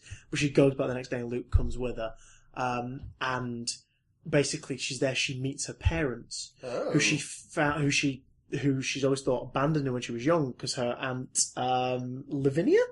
Yeah, great aunt Lavinia. Yeah, took her in. Yeah. And she was never really told why they were gone, but she knew it involved an accident. But she always felt personally like they'd abandoned her. So she just wants to get to know them, like, without obviously cottoning on who she is. But it's really sweet, because when her mum first sort of meets her, she's like, we've met before, right? She's like, no, she's like, I'm sorry, I just had this feeling we know each other. And it's just like, oh my God.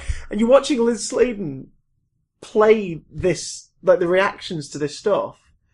It's gorgeous. And then, like, she realises a car accident is going to happen that day, and that's the thing that kills them. Yeah. So she repairs the car, like, she uses her sonic and everything, she repairs it. And Luke's like, you can't do this. And she's like, you're asking me to let my parents die? And you're like, this is a kid's show! This is Father's Day! But in that more personal state where, like, she's completely involved in their fate. Yeah. Like, in Father's Day, Rose fucks up big time. In this, Sarah Jane sort of fucks up because it starts the events and you realise that the trickster's involved. Yeah. And again, it's about removing her story the way it was meant to be. And then chaos will unfold and he'll benefit from all the chaos and everything. And it's really great the way that goes. But, like, also, meanwhile, back in the real world, the trickster's henchman, like, where time gets rewritten and screwed up, the trickster's, like, recruited hench guy, the Grask, is being apprehended by Rani and Clyde, who are back in the real timeline, back in the real time where the timeline has been affected and everything's fucked. Trying to figure out how to get back because they found out that Grask is also a prisoner of the trickster. He's not working with him; it's part of a deal.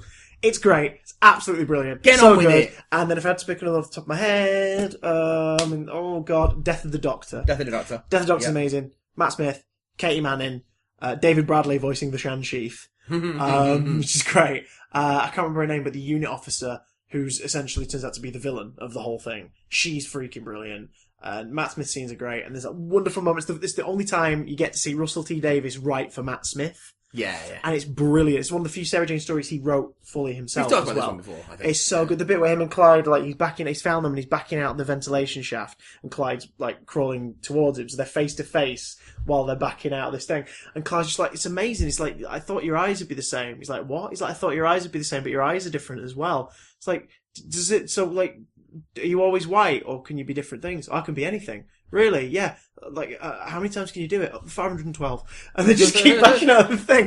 It's so wonderful. But, like, seeing two companions who were in separate... Like, they had the same doctor at one point. They were both with the third doctor. But seeing two companions who never met meet each other, and you find out they've both heard about each other. Yeah. Just watching Katie Manning and Liz Sladen play off each other is amazing. It's so much fun.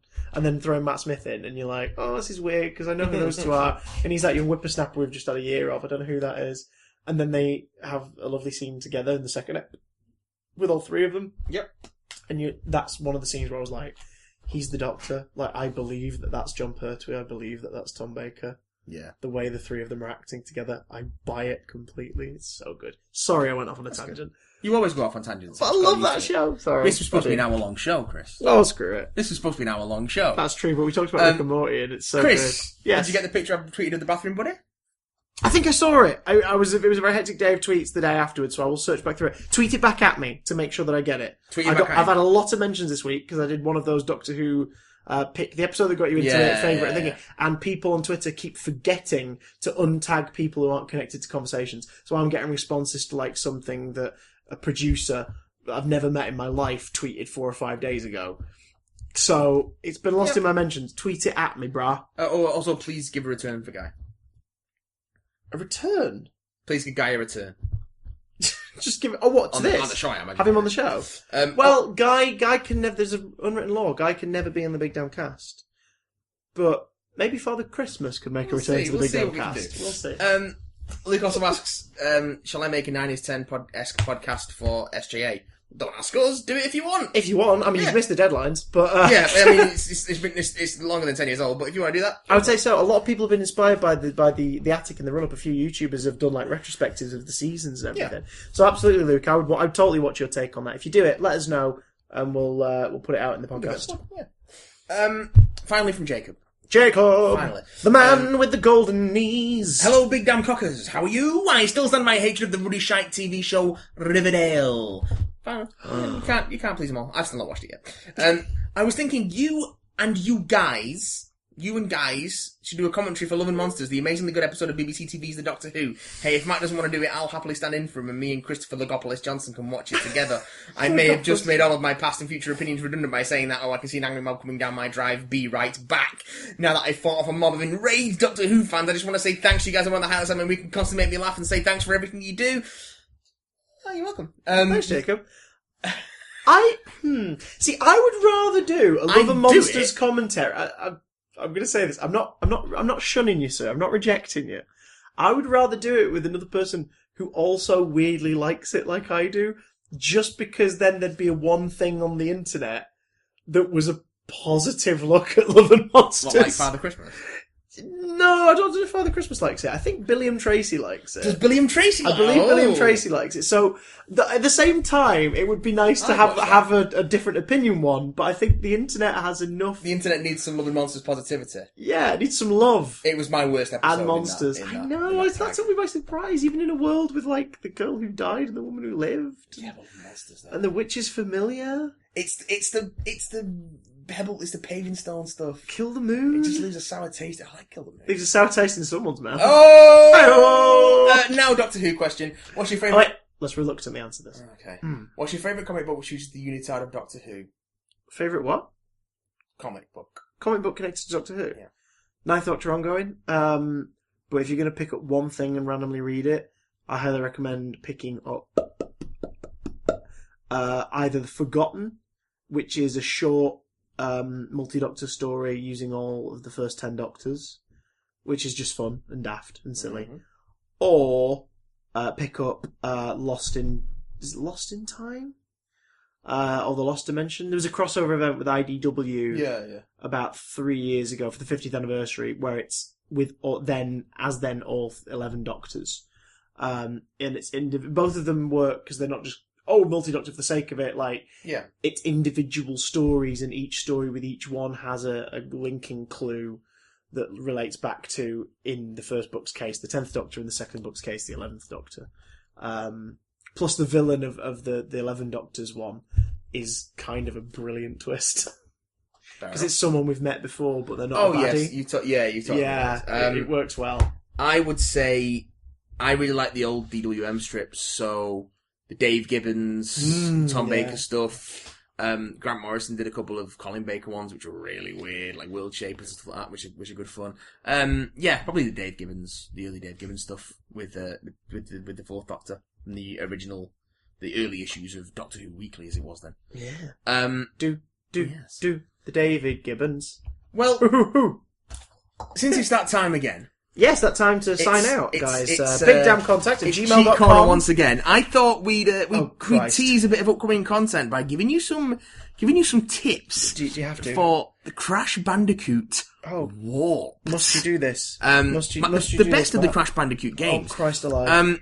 If you're playing Crash Bandicoot Warps on the PS1 and you want to play the Spyro the Dragon demo, why would you want to do that? Get a taste of that hot upcoming title. Hot, no pun intended. At the title screen, press up twice, down twice, left, right, and square. If you want instant uka, then during play... Why would you want that? Press triangle and circle and X and square. No, this only works on the PAL version of the game and may only be done once per life.